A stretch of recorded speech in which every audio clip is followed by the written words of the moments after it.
Hi teachers. അപ്പൊ അടുത്ത എന്താ പറയാ കരിയർ ജേണി തരാനും വേണ്ടി നമ്മുടെ അടുത്ത് വന്നിരിക്കുന്നത് നമ്മുടെ ഐഷ അനീന. ആള് മാത്തമാറ്റിക്സ് ടീച്ചറാണ്. ആള് നമ്മുടെ എല്ലാ കോഴ്സ് ഒരുവിധം ഇതൊക്കെ കോഴ്സുകളൊക്കെ അറ്റൻഡ് ചെയ്തിട്ടുണ്ട്. ഇന്റർനാഷണൽ ജോബിലേക്കുള്ള മാസ്റ്ററിങ് IG ലെവലില് മാത്തമാറ്റിക്സ് ആണ് ഐഷ എടുത്തിട്ടുണ്ടായിരുന്നത്. അപ്പോൾ ഐഷന്റെ മെന്ററും കൂടെയാണ് ഞാൻ. അപ്പൊ എനിക്ക് ഐഷനെ കുറിച്ച് കുറച്ച് കാര്യങ്ങൾ പറയാനുണ്ട്. ഞാൻ വീഡിയോ നീട്ടിക്കൊണ്ടൊന്നും പോണില്ല കേട്ടോ, നിങ്ങൾ പേടിക്കണ്ട. ഐഷന്റെ കാര്യത്തിൽ എന്താന്ന് വെച്ചാൽ ഐഷനോട് ഫസ്റ്റ് ഞാൻ നമ്മുടെ സ്ക്രീനിങ്ങിൽ മെന്റർഷിപ്പിൽ സ്ക്രീനിങ് നിങ്ങൾക്ക് അറിയാലോ. ആ സ്ക്രീനിങ്ങിൽ ഞാൻ സംസാരിച്ചപ്പോൾ ഒരു കാര്യം എനിക്ക് മനസ്സിലായി. ആള് സബ്ജക്റ്റിൽ പുലിയാണ്, സബ്ജക്ട് എക്സ്പേർട്ടാന്ന് എനിക്ക് കാര്യം മനസ്സിലായി. പക്ഷേ ആൾക്ക് നമ്മൾ പറയില്ലേ, നമ്മൾ ചിലരോടൊക്കെ പറയും നിന്റെ ക്വാളിറ്റി നിനക്കറിയില്ല, നിനക്ക് അത്രയും നോളജ് ഉണ്ട്, നമുക്കൊരു വിശ്വാസമില്ലായി കണ്ടല്ലോ. അതായിരുന്നു ഐഷക്കുള്ളത്. ഐഷന്റെ വാല്യൂ അറിയുന്നില്ലായിരുന്നു.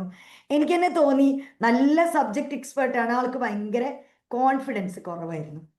അപ്പോൾ മെന്ററിങ്ങിലും ആ കോൺഫിഡൻസ് കൊടുക്കുക എന്നുള്ളൊരു കാര്യമുള്ളൂ, അല്ലാത്ത കാര്യമൊക്കെ ഇതായിരുന്നു. പിന്നെ നമ്മൾ പറഞ്ഞ പോലെ തന്നെ ഐഷയുടെ കാര്യത്തിൽ ആള് ട്രെയിനിങ്ങും നമ്മുടെ IG ലെവലിന്റെ മാത്തമാറ്റിക്സ് ഒക്കെ എടുത്ത് പോയ സ്കൂളിൽ നിന്നൊക്കെ ആൾക്ക് സെലക്ഷൻ കിട്ടിയിട്ടുണ്ട്. അതിൽ നിന്ന് തന്നെ നമുക്ക് എന്താ മനസ്സിലാക്കേണ്ടത്? ആളുടെ subject knowledge, presenting style, interview എങ്ങനെ ഫേസ് ചെയ്യണം എന്നൊക്കെ ആൾക്കറിയും. എന്നാലും അവിടെ ഇവിടെ കുറച്ച് കോൺഫിഡൻസ് കുറവ് അങ്ങോട്ട് വരുന്നില്ലായിരുന്നു. എന്നിട്ട് പല സ്കൂളിൽ നിന്നും കിട്ടി. അങ്ങനെ ലാസ്റ്റ് ഞാൻ നമ്മുടെ വെക്കേഷൻ പോയ സമയത്ത് നാട്ടിലായിരുന്നു. അത് കഴിഞ്ഞപ്പോൾ ഐഷ എനിക്ക് മെസ്സേജ് ചെയ്യുന്നത്, മാം 2 സ്കൂളിൽ നിന്ന് കിട്ടിയിട്ടുണ്ട്. അതായത് ആ സ്കൂൾ തുറന്ന സമയത്താണ്. ഐഷയ്ക്ക് ഏതിലെങ്കിലും ഒന്നിൽ അങ്ങ് കയറാന്ന് ഐഷ തീരുമാനിച്ചു. ബ്രിട്ടീഷിലാണല്ലോ, ഒക്കെ ബ്രിട്ടീഷ് സ്കൂളാണ് കേട്ടോ. അപ്പോൾ ഞാൻ മുമ്പ് വർക്ക് ചെയ്ത സ്കൂളിലും ഐഷയ്ക്ക് കിട്ടി. അവിടേക്ക് എക്സ്പീരിയൻസ് ഇല്ലാത്ത ടീച്ചേഴ്സിനെ എടുക്കൂല. ഞാനിത് നിങ്ങൾക്ക് ഇങ്ങനെ തന്നെ പറഞ്ഞു തരുന്നത് ഒരു പക്ഷേ നമ്മുടെ IG ട്രെയിനിങ് ഒക്കെ ആയിരിക്കാം, എനിക്കറിയില്ല. അത് ഐഷനോട് നമുക്ക് ചോദിക്കാം. കാരണം നമ്മുടെ സ്കൂളിലൊക്കെ അത്രയും കട്ടിയുള്ള ഇന്റർവ്യൂ ആയിരിക്കും. ആ ഇന്റർവ്യൂവിൽ സെലക്റ്റഡ് ആയിട്ട് ഐഷനോട് അവർ ജോയിൻ ചെയ്യാൻ പറഞ്ഞു. അതിൽ നിന്ന് എനിക്ക് ഒരു കാര്യം മനസ്സിലായി. ആള് സംഭവം, ആൾക്ക് കോൺഫിഡൻസ് ഇല്ല എന്നേ ഉള്ളൂ, ആളടുത്ത് നല്ല ക്വാളിറ്റി ഉണ്ട്, എക്സ്പേർട്ടും ആയിട്ടുണ്ട്. അപ്പോൾ ഇനി ആൾക്കൊരു ചെറിയൊരു പുഷ് കൊടുക്കേണ്ട ഒരു കാര്യമുള്ളൂ, പൊയ്ക്കോ, ധൈര്യമായിട്ട് പൊയ്ക്കോ എന്നുള്ളത്. പിന്നെ വേറെ സ്കൂളിൽ നിന്ന് IG CSE അറിയാലോ, എക്സ്പീരിയൻസ് ഇല്ലാത്തവർക്ക് കൊടുക്കൂല. പക്ഷെ ഐഷ ട്രെയിനിങ് എടുത്തുകൊണ്ട് ഐഷക്ക് അതും കിട്ടി. ഈ 2 സംഭവം കയ്യിൽ വെച്ചിട്ടാണ് ഐഷ ഏതിനാ മിസ്സേ പോവുക എന്നുള്ള ഒരു ഫൈനൽ ഡിസിഷൻ എടുക്കാൻ എന്നെ വിളിച്ചു. ഞാൻ പറഞ്ഞു ഞാൻ മുമ്പ് വർക്ക് ചെയ്ത സ്കൂളത്തെ ആ വേക്കൻസി എന്ന് പറഞ്ഞാൽ ചെറിയ ക്ലാസ്സിലേക്കാണ് മാത്ത്, ഇത് IG ആണ്. നീ അതിനൊഴിവാക്ക്, IG പിടിച്ചോ, എക്സ്പീരിയൻസ് ആക്കുക. ഒരു എൻട്രി ലെവൽ ജോബാണ് കേട്ടോ. കാരണം നമ്മളൊക്കെ എൻട്രി ലെവലില് നമുക്ക് ബ്രിട്ടീഷ് സ്കൂളിലേക്ക് ഒരു എക്സ്പീരിയൻസും ഇല്ലാതെ നാട്ടിൽ നിന്ന് കയറി വന്നാക്ക് കിട്ടുക എന്ന് പറഞ്ഞാൽ അത്ര ഈസി ആയ കാര്യമല്ല ടീച്ചേഴ്സ്. അപ്പോൾ അതിൽ IG കിട്ടി, അതിൻ്റെ ഒരു ഭാഗ്യമാണ്. അങ്ങനെ ഐഷനോട് ഞാൻ കയറി പോകാൻ പറഞ്ഞു. അങ്ങനെയാണ് ഐഷയുടെ കാര്യം. ഇനി ഞാൻ വീഡിയോ നീട്ടിക്കൊണ്ടുപോയാൽ നിങ്ങൾ എന്നെ കല്ലെടുത്തെറിയുന്ന എനിക്കറിയാം. അപ്പൊ ഞാൻ ഐഷന്റെ അടുത്തേക്ക് ഐഷയുടെ ഒരു കരിയർ ജേണി ഒന്ന് പറഞ്ഞേ. കാരണം ഇത് കേട്ട് കഴിഞ്ഞാൽ ഐഷക്ക് അറിയാലോ, ഐഷ ഇതുപോലെ ഞാൻ ടീച്ചേഴ്സിന്റെ അടുത്ത് പറയാം, ഇങ്ങനെ പബ്ലിക് പ്ലാറ്റ്ഫോമിൽ ഒന്നും വന്ന് അങ്ങനെ ഒരുപാട് സംസാരിക്കുന്ന ആളൊന്നുമല്ല. പക്ഷെ ഇങ്ങനെ വരാനുള്ള കാരണം ആളുടെ കരിയർ ജേണി കണ്ടിട്ട് ആർക്കെങ്കിലും യൂസ്ഫുൾ ആകുന്നെങ്കിൽ നിങ്ങൾക്കൊരു ധൈര്യം, ഇനി ഐഷ നിങ്ങൾക്കൊരു ധൈര്യം ഐഷന്റെ ഒരു കരിയർ ജേണി കേട്ടിട്ട് കിട്ടുന്നെങ്കിൽ അതൊരു നല്ല കാര്യമല്ലേ. അപ്പൊ ഐഷ ഒന്ന് പറയും, എങ്ങനെയായിരുന്നു ആ ഒരു കരിയർ ജേണി, ബ്രിട്ടീഷ് സ്കൂളിലേക്ക് എങ്ങനെ എത്തി, പറഞ്ഞോളൂ. യെസ് മാം, ഞാൻ ഒരു വർഷം മുന്നെയാണ് ആദ്യമായിട്ട് മാമിൻ്റെ കാലിക്കറ്റ് മീറ്റപ്പിൽ പങ്കെടുക്കുന്നത്. അന്ന് അവിടുന്ന് ഇങ്ങനെ ആ ഒരു 2 hours മീറ്റപ്പ് കഴിഞ്ഞപ്പോഴാണ് ഞാൻ നാട്ടിൽ CBSE സ്കൂളിൽ വർക്ക് ചെയ്തുകൊണ്ടിരിക്കുകയായിരുന്നു. അപ്പോൾ അപ്പോഴാണ് CBSE വിട്ടിട്ട് ബ്രിട്ടീഷ് സ്കൂള്, അമേരിക്കൻ സ്കൂളൊക്കെ എൻ്റെ മൈൻഡിലേക്ക് കയറിയിട്ടുള്ളത്. അപ്പോൾ അന്നാണ് ഞാൻ തീരുമാനിച്ചത് എനിക്ക് CBSE ഒന്നുമല്ല, സൗദിയിൽ പോയിട്ട് എനിക്കൊരു അമേരിക്കൻ ബ്രിട്ടീഷ് സ്കൂളിൽ ജോബ് കിട്ടണമെന്ന്. പിന്നെ ആ ഒരു മീറ്റപ്പിന് ശേഷം ഞാൻ മാമിൻ്റെ വീഡിയോസ് ഫോളോ ചെയ്യാറുണ്ടായിരുന്നു. എന്നിട്ട് എന്തൊക്കെയാണോ എനിക്ക് ചെയ്യേണ്ട ചേഞ്ചസ് ഞാനത് മാക്സിമം ഫോളോ ചെയ്യാൻ ശ്രമിച്ചിട്ടുണ്ട്. പിന്നെ മാം ഓരോ കോഴ്സസ് ഇൻട്രൊഡ്യൂസ് ചെയ്തപ്പോൾ കോഴ്സ് ഇൻട്രൊഡ്യൂസ് ചെയ്ത ഉടനെ തന്നെ ഞാൻ എടുത്തിട്ടില്ല. പക്ഷേ എനിക്ക് ആപ്റ്റായ ഒരു ടൈമിൽ, അതായത് എനിക്ക് ഏകദേശം ജിദ്ദയിലേക്ക് വരാൻ പറ്റുന്ന ഞാൻ പ്ലാൻ ചെയ്തൊരു ടൈമിൽ ഞാൻ കോഴ്സുകൾ എടുത്തു. അതിൽ കൂടുതൽ CV അതുപോലെ അങ്ങനത്തെ കുറേ കാര്യങ്ങളൊക്കെ ആ കോഴ്സിലൂടെ ഹൗ ടു ബിക്കം എടുത്തപ്പം മനസ്സിലായി. പിന്നെ ഞാൻ സബ്ജക്ട് ട്രെയിനിങ് എടുത്തു, IG. ആ സബ്ജക്ട് ട്രെയിനിങ് കൊണ്ടാണ് എനിക്കിപ്പോൾ ബ്രിട്ടീഷ് സ്കൂളിലെ എക്സ്പീരിയൻസ് ഇല്ലായിട്ട് പോലും എനിക്ക് IG ടീച്ചറായിട്ട് വർക്ക് ചെയ്യാൻ പറ്റുന്നത്. കാരണം ആ ഒരു ട്രെയിനിങ് എടുത്തതുകൊണ്ട് നമുക്കൊരു ഐഡിയ കിട്ടി. ഞാൻ നാട്ടിൽ നിന്ന് തന്നെ ട്രെയിനിങ് എടുത്തിട്ടുണ്ട്. അപ്പോൾ ഒരു ഐഡിയ കിട്ടി IGCSE എന്താണ്. അതിൻ്റെ മുന്നേ IGCSE എന്ന് പറഞ്ഞാൽ എന്താണെന്ന് പോലും നമുക്ക് അറിയില്ല. പക്ഷെ പിന്നെ വ്യക്തമായ ധാരണ കിട്ടി. പാസ് പേപ്പേഴ്സ് എന്താണ്, റിവ്യൂ ഷീറ്റ്സ് എന്താണ്, അവിടെ എങ്ങനെയാണ് 9ഉം 10ഉം കൂടെ ഒരുമിച്ച് കുട്ടികൾ 10th എക്സാം എഴുതുക, അതൊക്കെ എന്നെ സംബന്ധിച്ചിടത്തോളം അതെല്ലാം പുതിയ അറിവായിരുന്നു. അപ്പോൾ ആ ഒരു ഇതിൻ്റെ ബേസിലാണ് ഞാൻ ഇവിടെ വന്നിട്ട് നേരെ സ്കൂളുകളിൽ ഇവിടെ സൗദിയിൽ എത്തിയ ഉടനെ തന്നെ സ്കൂളുകളിൽ CV ആയിട്ട് ഇറങ്ങാൻ തുടങ്ങി. പിന്നെ CV-യിലും മാം ഒരുപാട് കറക്ഷൻസ് ചെയ്ത് തന്നിട്ടുണ്ട്. അതുകൊണ്ട് തന്നെ ഒരു പെർഫെക്റ്റ് CV കൊടുക്കാൻ വേണ്ടി പറ്റി. അപ്പോൾ പിന്നെ എങ്ങനെ പോകണം, നമ്മൾ എങ്ങനെ ഡ്രസ്സ് ചെയ്യണം, നമ്മളെ കോസ്റ്റ്യൂം എങ്ങനെ നോക്കണം. ഞാൻ മാം പറഞ്ഞ പോലെ എനിക്ക് കോൺഫിഡൻസ് കുറച്ച് കുറവാണ്. പക്ഷെ മാമിൻ്റെ ഒരു മോട്ടിവേഷൻ ആയിരിക്കും. കാരണം നമ്മളിങ്ങനെ ഡ്രസ്സൊക്കെ മാറ്റി മേക്കപ്പ് ഒക്കെ ഇട്ട് ഹെയർ ഒക്കെ സെറ്റ് ചെയ്ത് ഇങ്ങനെ പോകുമ്പോൾ അപ്പം നമുക്കൊരു കോൺഫിഡൻസ് കിട്ടും. നമ്മളെ ലുക്ക് തന്നെ മാറുകയാണല്ലോ. അങ്ങനെ ആ ഒരു രീതിയിൽ പോയി. പിന്നെ അവിടെ ചെന്നാലും ഇങ്ങനെ ചെയ്യണം, അങ്ങനെ ആക്കണം എന്നൊക്കെ നമുക്ക് അറിയുന്നതുകൊണ്ട് എനിക്ക് ബേസിക്കലി എനിക്ക് ടെൻഷൻ ഉണ്ട്, ബേജാറുണ്ടെങ്കിലും ഞാൻ പുറമെ കാണിക്കാതെ മാക്സിമം പെർഫോം ചെയ്യാൻ ശ്രമിച്ചിട്ടുണ്ട്. നമ്മളെ പെർഫോമൻസ് ആണല്ലോ നമ്മളെ വാല്യൂ ചെയ്യുന്നത്. അപ്പോൾ മാക്സിമം പെർഫോം ചെയ്തു. മാഷാ അല്ലാ എനിക്ക് ഉണ്ടായൊരു പോസിറ്റീവ് അതാണ്. പോയ സ്കൂളുകളിൽ ഞാൻ CV അയച്ചിട്ടില്ല. അതായത് മെയിലായിട്ടോ അങ്ങനെയൊന്നും അയച്ചിട്ടില്ല. ഞാൻ നേരിട്ട് സ്കൂളിൽ പോയി കൊടുക്കുക ചെയ്തിട്ടുള്ളത്. അത് മാമിൻ്റെയും പിന്നെ നമ്മുടെ ടീമിൽ, നമ്മളെ സൂപ്പർ ടീച്ചേഴ്സിൻ്റെ ടീമിൽ നമ്മുടെ ഒരു അണ്ടർസ്റ്റാൻഡിങ്ങിൽ നമ്മൾ നേരിട്ട് പോയി കൊടുക്കുക ചെയ്തിട്ടുള്ളത്. അപ്പോൾ പോയിടത്തുനിന്ന് തന്നെ പലയിടത്തുനിന്നും സ്പോട്ട് ഇൻ്റർവ്യൂ കിട്ടി, സ്പോട്ട് ഡെമോ കിട്ടി. മാഷാ അല്ലാ ഡെമോ കിട്ടിയിടത്തുനിന്നൊക്കെ എനിക്ക് ജോബും കിട്ടിയിട്ടുണ്ട്. അത് ഭയങ്കര സന്തോഷമുള്ള ഒരു കാര്യമായിരുന്നു. അതിപ്പം ലോവർ ഗ്രേഡ്സിലേക്കും കിട്ടിയിട്ടുണ്ട്, ഹയർ ഗ്രേഡ്സിലേക്കും കിട്ടിയിട്ടുണ്ട്. അപ്പം അങ്ങനെ വന്നപ്പോൾ എനിക്ക് തോന്നിയത് നമ്മൾ നാട്ടിൽ നിന്ന് വിചാരിക്കുന്ന പോലെ അത്ര നമുക്കൊരിക്കലും കിട്ടാത്തതൊന്നും അല്ല അത്. നമ്മൾ അതിനു വേണ്ടി വർക്ക് ചെയ്യുക. എനിക്ക് പറയാനുള്ളത് അത്രയാണ്. ഞാൻ കുറേ സമയമായിട്ട് എനിക്കിത് വേണമെന്ന് വിചാരിച്ച് ഞാൻ ഇതിനു വേണ്ടി വർക്ക് ചെയ്യുന്നുണ്ട്. അപ്പോൾ അതും മാമിനെ പോലത്തെ ഒരാളുടെ ഒരു ഗൈഡൻസും കൂടെ ഉണ്ടായപ്പോൾ എനിക്ക് കറക്റ്റ് പാത്തിലേക്ക് അത് അച്ചീവ് ചെയ്യാൻ പറ്റി. അതും വിത്തിൻ ഷോർട്ട് പീരീഡ്. ഇവിടെ എത്തി കുറച്ച് സമയം കൊണ്ട് തന്നെ എനിക്ക് അച്ചീവ് ചെയ്യാൻ പറ്റി. ഞാൻ ആ മാമിനോട് എന്നും ഗ്രേറ്റ്ഫുൾ ആയിരിക്കും ആ ഒരു കാര്യത്തിൽ.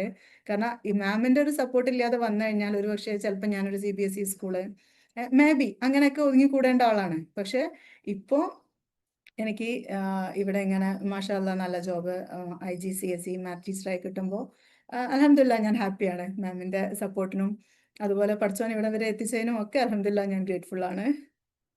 ഇനി ഒരു കാര്യം ഞാൻ ചോദിക്കട്ടെ, കുറച്ച് ക്വസ്റ്റ്യൻസ് ചോദിക്കാനുണ്ട്. കാരണം നമ്മൾ ടീച്ചേഴ്സിന് അറിയേണ്ട കാര്യമാണ്. കാരണം നമ്മൾ ഈ കരിയർ ജേണിയിൽ അവർക്കൊരു ധൈര്യം കൊടുക്കുക എന്നുള്ളതാണല്ലോ. പിന്നെ നമ്മളെ ഇംഗ്ലീഷിന്റെ കാര്യത്തിൽ അത്ര പേടിക്കേണ്ട ഒരു കാര്യമുണ്ടോ? എല്ലാവർക്കും അധികം പേടി ബ്രിട്ടീഷില് അങ്ങനത്തെ ഒരു, നമ്മൾ അറബ് സ്റ്റുഡൻസിന് നമ്മൾ അത്രയും ഇംഗ്ലീഷ് ഇല്ലാത്ത കുട്ടികളില്ലേ? തോന്നിയിട്ടില്ല ഇഷക്ക്? ഇംഗ്ലീഷ് നമ്മൾ ഒരുപാട് ഫ്ലുവൻ്റ് ആവേണ്ട ആവശ്യമൊന്നുമില്ല. നമുക്കൊരു ബേസിക് നമ്മുടെ കണ്ടന്റ് ഡെലിവർ ചെയ്യാൻ അറിഞ്ഞാൽ മതി. ബേസിക് ആയിട്ട് നമുക്ക് കമ്മ്യൂണിക്കേറ്റ് ചെയ്യാൻ അറിയാം. പിന്നെ ഞാൻ മനസ്സിലാക്കിയിട്ടുള്ളത് നമ്മൾ ഇപ്പം ഞാൻ പറഞ്ഞല്ലോ എനിക്ക് പേടി ഉണ്ടായിരുന്നിട്ട് പോലും ഞാൻ കോൺഫിഡൻസ് കാണിച്ചു എന്ന്. ആ ഒരു കോൺഫിഡൻസ് കാണിച്ചാലും മതി. അപ്പം അത് നമുക്ക് സംസാരിക്കാൻ പറ്റും. നമ്മുടെ ഗ്രാമർ അതൊന്നും ഒട്ടും വറീഡ് ആവേണ്ട ആവശ്യമില്ല. അതിപ്പോൾ എന്താ വെച്ചാൽ മാം നമ്മൾ എത്ര പറഞ്ഞാലും ആളുകൾക്ക് അത് എക്സ്പീരിയൻസ് ചെയ്താലും മനസ്സിലാവുള്ളൂ. ഗ്രാമർ കോൺഷ്യസ് ആവണ്ട എന്നുള്ളത്. കാരണം ഞാനും ഇങ്ങനെ നാട്ടിൽ നിന്ന് വിചാരിക്കുന്നു ഗ്രാമർ നോക്കാതെ എങ്ങനെയാണ് സംസാരിക്കുക എന്ന്. പക്ഷേ ഇവിടെ വരുമ്പോൾ സംസാരിച്ച് കഴിഞ്ഞാൽ ആലോചിക്കും പഠിച്ചോനെ ഞാൻ പറഞ്ഞത് തെറ്റാണല്ലോ ഇതാണ്. പക്ഷെ അത് ആരും കൺസേൺ ആവില്ല. അപ്പോൾ നമുക്ക് കുറച്ചൊരു ലാംഗ്വേജ് മതി. അത് പിന്നെ നമുക്ക് പോളിഷ് ചെയ്യാൻ പറ്റും. നമുക്ക് യൂട്യൂബ് വീഡിയോസ് ഒക്കെ കണ്ട് നമുക്ക് തന്നെ പോളിഷ് ചെയ്യാൻ പറ്റും. അങ്ങനെ ആയിട്ട് എന്താ പറയുക നമ്മൾ അതിനു വേണ്ടി വർക്ക് ചെയ്യുക. അപ്പം നമ്മുടെ ലാംഗ്വേജും അതിൻ്റെ കൂടെ തന്നെ കോപ്പപ്പ് ആയി വരും. എനിക്ക് ഇംഗ്ലീഷ് അറിയില്ല എന്ന് പേടിച്ചിട്ടൊന്നും ഒരിക്കലും ബ്രിട്ടീഷ് സ്കൂളിൽ കിട്ടില്ല എന്നൊന്നും വിചാരിക്കേണ്ട. കാരണം സ്റ്റിൽ എൻ്റെ കുട്ടികൾ ചിലപ്പോൾ പറയുന്നത് എനിക്ക് മനസ്സിലാവാത്ത പ്രശ്നമുണ്ട്. കാരണം അവർ അറബ് സ്ലാങ് ഒക്കെ വെച്ച് പറയുമ്പോൾ പക്ഷെ നമ്മളത് കുറേ കേട്ട് കേട്ട് കേട്ട് അതിനോട് യൂസ്ഡ് ടു ആകും. അതിൻ്റെ ഇംഗ്ലീഷിൻ്റെ പേരിൽ എവിടെയും നമുക്ക് എന്താ പറയുക ഒരു ബുദ്ധിമുട്ട് വന്നിട്ടില്ല. കാരണം ഞാനൊന്നും അത്ര ഫ്ലുവൻ്റ് ഒന്നും അല്ല. പക്ഷേ ഇന്റർവ്യൂലൊക്കെ ആയാലും ഈ ഇംഗ്ലീഷ് മതി, ഇത്ര മതി, ഒരു ബേസിക് ഇംഗ്ലീഷ് നമുക്ക് കമ്മ്യൂണിക്കേറ്റ് ചെയ്യാനുള്ള ഒരു ഇംഗ്ലീഷ് ഉണ്ടായാൽ മതി. ഇൻഷാ അല്ലാ എന്നാൽ തന്നെ നമുക്ക് റെഡി ആകും. അപ്പൊ എനിക്ക് പറയാനുള്ളത്, പിന്നെ നമ്മൾ പറയുന്ന കുട്ടികൾക്കും അവർ പറയുന്നത് നമുക്ക് മനസ്സിലാകും. പിന്നെ കുറച്ച് അതെ കഴിഞ്ഞാൽ അവർക്ക് നമ്മൾ പറയുന്നത് നമുക്ക് അവർ പറയുന്നത്, എനിക്കൊക്കെ അങ്ങനെയായിരുന്നു. ഫസ്റ്റ് പോകുമ്പോൾ ഇംഗ്ലീഷ് ഫസ്റ്റ് ലാംഗ്വേജ് എടുത്ത കുട്ടികളൊന്നും എൻ്റെ മുന്നിൽ വരാതിരിക്കട്ടെ എന്ന് പ്രാർത്ഥിക്കായിരുന്നു ഞാൻ. കാരണം ഇവരോട് പറയാന് ഇവർ പറഞ്ഞ ഇങ്ങോട്ട് മനസ്സിലാവണ്ടേ. പിന്നെ മനസ്സിലാവും. പിന്നെ അതെ നമുക്ക് അതെ അവർ വാ തുറക്കുമ്പോൾ നമുക്ക് പറയാം ഇതാണ് പറഞ്ഞത്. അതുപോലെ നമ്മളും നമ്മുടെ ആക്സെന്റിലേക്കും അവർക്ക് അഡ്ജസ്റ്റ് ആയിട്ടുണ്ടാവും. ആ ഒരു കാര്യമുണ്ട്.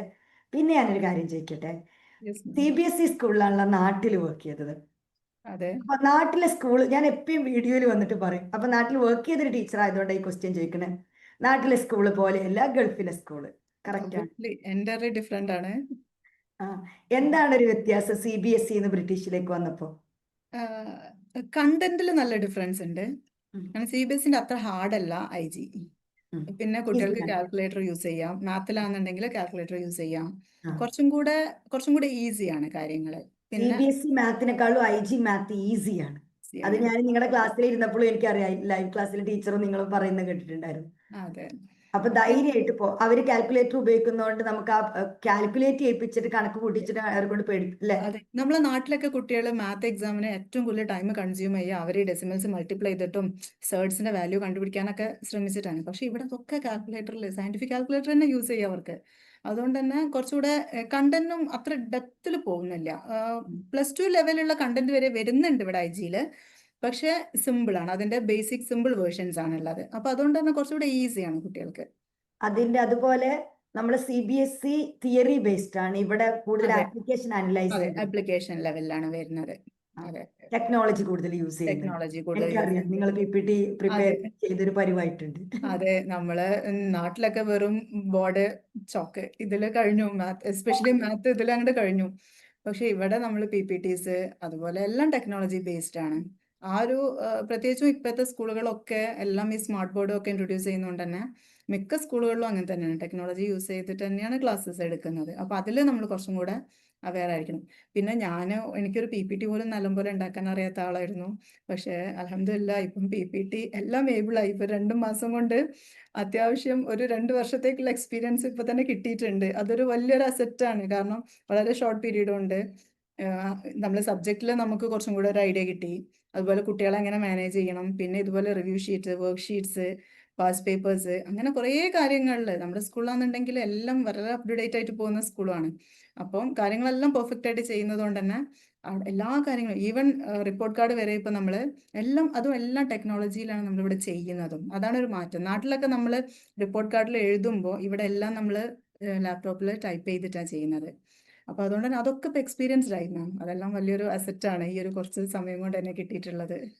ശരിക്കും നമ്മളെ നാട്ടിലൊരു 4-5 വർഷത്തെ ഒരു എക്സ്പീരിയൻസ് എന്ന് പറയുന്ന അതിലേറെ പേര് വളരെ കുറഞ്ഞ സമയം കൊണ്ട് കിട്ടിയിട്ടുണ്ടാവും ഒരു പ്രൊഫഷണൽ ഡെവലപ്മെന്റ്, അല്ലേ? ഓഫ് ഇപ്പൊ കോഴ്സ് എൻ്റയർലി ഐഷനോട് ഡിഫറെൻ്റ് ആണ്. ഒരു കാര്യം പറയട്ടെ.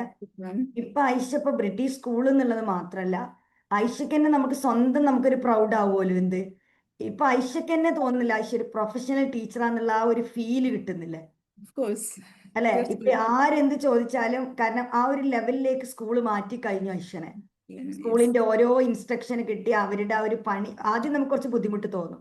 ഉണ്ടാകും. പിന്നെ നമ്മൾ അതിലേക്ക് മാറിക്കഴിഞ്ഞാലാണ് നമ്മൾ ഒരു വേൾഡ് ലെവലിൽ, അല്ലെ, ഒരു ഗ്ലോബൽ ടീച്ചറായി മാറി. അതിൽ ഹാപ്പി ആണല്ലോ. ഓഫ് കോഴ്സ്, തീർച്ചയായും. Okay. ഇനി ഒരു കാര്യം കൂടെ, ഒറ്റൊരു ക്വസ്റ്റ്യൻ കൂടെ കേട്ടോ, അത് കഴിഞ്ഞ് നമുക്ക് നിർത്താം. നമ്മള് നാട്ടിൽ നിന്ന് വരുന്ന ടീച്ചേഴ്സ് ഉണ്ടാവുമല്ലോ ഐഷ, അപ്പൊ അവർക്ക് ബ്രിട്ടീഷ് സ്കൂൾ സ്വപ്നം കാണാൻ ഒരു പേടിയില്ലല്ലോ, ബ്രിട്ടീഷ് അമേരിക്കനെ സ്വപ്നം കണ്ടിട്ട് വരാം. അവര് ചെയ്യേണ്ട എന്താണ് ഐഷക്ക് അവർക്കൊരു സജഷൻ അല്ലെങ്കിൽ ഒരു അഡ്വൈസ് കൊടുക്കാനുള്ളത്? ആദ്യം നമ്മൾ സർട്ടിഫിക്കറ്റ് അറ്റസ്റ്റ് ചെയ്യണം, അതിന്റെ ഒരു പ്രോസസ്സ്. കാരണം ഐഷ അവിടുന്ന് നേരിട്ട് വന്നതാണല്ലോ. ഐഷ ഏതായിരുന്നു വിസ വരുന്ന സമയത്ത്? ഞാൻ വർക്ക് വിസയിലാണ് വന്നിട്ടുള്ളത്. വർക്ക് വിസയിലാണ് വർക്ക് വന്നത്. വിസയിൽ വന്നു. ഞാൻ ഹസ്ബൻഡിന്റെ സ്പോൺസർഷിപ്പിലേക്ക് മാറിയതാണ്. പക്ഷെ ഇപ്പോ എനിക്ക് ആ ഒരു കാര്യത്തിൽ നാട്ടിലുള്ളവരുടെ അടുത്ത് എനിക്ക് തരാനുള്ള ഒരു അഡ്വൈസ്, നിങ്ങൾ പറ്റുമെങ്കിൽ ഫാമിലി വിസ എടുത്തിട്ട് തന്നെ വരാം. എക്സ്പെൻസ് കുറച്ച് കൂടുതലാണ്, കമ്പാരിറ്റീവ്ലി നമ്മൾ വർക്ക് വിസ എടുത്ത് വന്ന് കൺവേർട്ട് ആവുന്നതിനേക്കാൾ എക്സ്പെൻസ് കൂടുതലാണ്. പക്ഷേ കുറച്ചും കൂടെ സേഫ് ആയിട്ട് എനിക്ക് അത് തോന്നുന്നത്. എൻ്റെ എക്സ്പീരിയൻസ് ആണ് മാം ഞാൻ പറയുന്നത്. എനിക്ക് തോന്നിയിട്ടുണ്ട് പെട്ടെന്ന് ജോലിയും കിട്ടും. അതെ, പെട്ടെന്ന് ജോബും കിട്ടും. കാരണം ഞാനിപ്പം വർക്ക് വിസ മാറാൻ കുറച്ചധികം സമയമെടുത്തു. ആ സമയത്തുള്ള നമ്മളൊരു മെന്റൽ പ്രഷർ എന്ന് പറഞ്ഞു കഴിഞ്ഞാൽ ഇത് ഭയങ്കരമാണ്. അപ്പം ഞാൻ എൻ്റെ ഒരു എക്സ്പീരിയൻസ് വെച്ച് പറയണം, ആ ഒരു പ്രഷർ വേറെ ആരുനെ മീറ്റ് ചെയ്യാതിരിക്കുന്നതാണ് നല്ലത്. അപ്പൊ അപ്പം ഞാൻ നേരത്തെ ഫാമിലി വിസ കിട്ടുമെങ്കിൽ അത് എടുത്തു പോരാ, കിട്ടുമെങ്കിൽ എന്നാ പിന്നെ ഈസി ആയി. അതായത് കുറച്ച് എക്സ്പെൻസ് കൂടിയാലും ഫാമിലി വിസ അവൈലബിൾ ആണ്. ഞാൻ എക്സ്പെൻസിന്റെ ഒരു സൈഡ് മാത്രം നോക്കിയിട്ട് വർക്ക് വിസ എടുത്ത് വന്നതാണ്.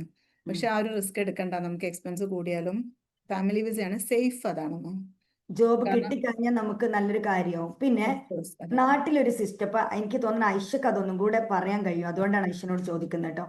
നാട്ടിലൊരു സിസ്റ്റം പോലെ അല്ലല്ലോ ഇവിടുത്തെ ഒരു ഇപ്പൊ നാട്ടിലെ വർക്ക് ചെയ്തപ്പോ ഭയങ്കര ടീച്ചേഴ്സാ, ഭയങ്കര എക്സ്പീരിയൻസ് ആന്നൊക്കെ പറഞ്ഞ് അതിൽ നിന്ന് എൻ്റർലി ഡിഫറെന്റ് ആണല്ലോ. ആ ഒരു എക്സ്പീരിയൻസ് അല്ലല്ലോ ഇവിടെ വേണ്ടത്. അല്ലല്ല, ഇവിടെ അപ്പൊ എന്തൊക്കെ അവർക്ക് ഡിഫറൻസ് വേറെ എന്താണ് അവര് അക്കാദമിക്കലി വേറെ എന്തൊക്കെയാണ് അവര്, അതുപോലെ അറ്റസ്റ്റേഷൻ എടുക്കുക, അതൊക്കെ നമ്മൾ പറയുന്നതാണ്. വേറെ എന്തെങ്കിലും അക്കാദമിക്കലി അവർക്ക് ഒരു ചേഞ്ച് വരേണ്ടതുണ്ടോ? അക്കാഡമിക്കലി നമ്മൾ കുറച്ചും കൂടെ പ്രൊഫഷണൽ ആകണം. അതായത് നമുക്ക് ഇപ്പം മാം പ്രിപ്പറേഷൻ ഇല്ലാതെ ഒരു ദിവസം പോലും എനിക്ക് എൻ്റെ സ്കൂളിൽ പോകാൻ പറ്റില്ല. അപ്പൊ എന്താ വെച്ചാൽ നമ്മൾ അപ് ടു ഡേറ്റ് ആയിരിക്കണം. നമുക്ക് നാട്ടിലെ പോലെ, നാട്ടിലൊക്കെ വെച്ചാൽ ഒരു വീക്കിലി ഒരു ജസ്റ്റ് ഒരു ലെസൺ പ്ലാൻ, ഒരു വീക്ക്ലി പ്ലാനർ ഉണ്ടാക്കി വെച്ച് കഴിഞ്ഞാൽ നമുക്ക് എന്തും പോയി പഠിപ്പിക്കാം അവിടെ. പക്ഷെ ആ ഒരു ലാഘവത്തിൽ ഒരിക്കലും ഇവിടേക്ക് വരാൻ പറ്റില്ല. നമ്മൾ പ്രൊഫഷണൽ ആയി, നമ്മൾ അപ് ടു ഡേറ്റ് ആയി, നമ്മൾ കൃത്യമായിട്ട് ചെയ്യാൻ പറ്റണം. അപ്പൊ ടീച്ചേഴ്സിന്റെ അടുത്ത് എനിക്ക് പറയാനുള്ളത്, ഇപ്പൊ ഐഷക്ക് കിട്ടിയിരിക്കുന്ന സ്കൂൾ എന്ന് പറഞ്ഞാൽ അത്രയും ലെവല്, അത്രയും അവർ അഡ്വാൻസ്ഡ് ആണ് കാര്യങ്ങൾ. ഐഷൻ്റെത് ആ ടോപ്പ് ലെവലിലുള്ള വർക്കിലുള്ള ഒരു സ്കൂളിലാണ് ഐഷ വർക്ക് ചെയ്യുന്നത്. അതുകൊണ്ട് തന്നെ ഐഷക്ക് ഇനിയിപ്പോൾ അവിടുന്ന് ജോബ് റിസൈൻ ചെയ്ത എവിടെ പോയാലും ഐഷക്ക് വളരെ ഈസി ആയിട്ട് പണിയെടുക്കാൻ പറ്റും എന്നുള്ളത് കൂടെ ആഡ് ചെയ്യാൻ പറ്റും. കാരണം അത്രയും വർക്കും ഇതൊക്കെ ഉള്ള ഒരു സ്കൂളിൽ ആള് ഹാർഡ് വർക്ക് ചെയ്തിട്ട് അത് ചെയ്യുന്ന എന്താന്ന് വെച്ചാൽ അത് പഠിച്ചെടുക്കുകയാണ്. ഇനി ഇതൊരു എൻട്രി ജോബാണ്. എന്നിട്ട് ഇതിൽ നിന്ന് മാറിയിട്ടാണ് നമ്മൾ പിന്നെ നല്ല സാലറി, കുറച്ചും കൂടെ വർക്ക് ലോഡ് കുറവ്, അങ്ങനെ നോക്കിയിട്ട് ടീച്ചേഴ്സ് പോകുന്നത് കേട്ടോ. അപ്പൊ ഇനി ഐഷക്ക് വേറെ എന്തെങ്കിലും പറയാനുണ്ടോ ടീച്ചേഴ്സിനോട്? ഇത്രയൊക്കെയല്ലേ ഉള്ളൂ, എല്ലാ കാര്യങ്ങളും കവർ ചെയ്തല്ലോ. Yes ma'am. അപ്പൊ ഇത്രയും കാര്യങ്ങൾ ഈ ഒരു പബ്ലിക്കായിട്ട് വരാത്തൊരാൾ എനിക്ക് അറിയാം. ആളുകൾക്ക് വേണ്ടി ഒരു ഹെൽപ്പ് ചെയ്യാൻ വന്നതിന് ഒരുപാട് താങ്ക്സ് കേട്ടോ. അല്ല, ഞാൻ എന്താ വെച്ചാൽ ഇങ്ങനെ കുറെ പേരുടെ റിവ്യൂ ഒക്കെ കേട്ട് ആ, മാമിന്റെ മോട്ടിവേഷൻ ഒക്കെ കേട്ടിട്ടാണ് ഞാൻ ഇവിടം വരെ എത്തിയിട്ടുള്ളത്. മാമിന് അറിയാലോ, ഈവൻ നമ്മുടെ മീറ്റിങ്ങിൽ പോലും ഞാൻ വീഡിയോ ഓൺ ആക്കി ഇരിക്കുന്ന ആളല്ല. അതെ, പക്ഷെ എന്നിട്ടും ഞാനത് പറയാൻ വില്ലിങ് ആയിട്ടുള്ളത്, ആർക്കെങ്കിലും കയറി വരാൻ എന്നെ കൊണ്ട് പറ്റുമോ, അല്ലെങ്കിൽ ഇതൊക്കെ അച്ചീവ് ചെയ്യാൻ പറ്റുമോ എന്ന് ആലോചിച്ച് സ്റ്റക്കായി നിൽക്കുന്ന ആളുകൾ ഉണ്ടാകും. അവർക്കൊരു ഇൻസ്പിറേഷൻ ആവണമെങ്കിൽ ആയിക്കോട്ടെ എന്ന് കരുതിയിട്ടാണ്. കാരണം നമ്മൾ വേണമെന്ന് വെച്ചാൽ അച്ചീവ് ചെയ്യാൻ പറ്റുന്നതേ ഉള്ളൂ. അതിന്റെ കൂടെ മാമിന്റെ ഒരു സപ്പോർട്ടും, അത് പറയാതിരിക്കാൻ പറ്റില്ല എനിക്ക്. താങ്ക് യു അതൊന്നും സോ കൂടെയാണ് എനിക്ക് ഇത്ര ഈസി ആയിട്ട് വന്ന ഈ ഒരു വിത്തിൻ ഷോർട്ട് പീരീഡ് തന്നെ എനിക്ക് ഇങ്ങനെ ഒരു അച്ചീവ്മെന്റ് പറ്റിയത് മാമിന്റെ സപ്പോർട്ട് കൊണ്ടാണ്. മച്ച്. അപ്പോൾ എല്ലാവരുടെ അടുത്തും പറയാൻ, അപ്പൊ വേഗം വരിക, എൻട്രി ജോബിലേക്ക് വേഗം നേരിട്ട് സ്കൂളിൽ CV കൊണ്ടു കൊടുക്കാട്ടോ. നീ പേടിച്ചിരിക്കണ്ട. ബൈ.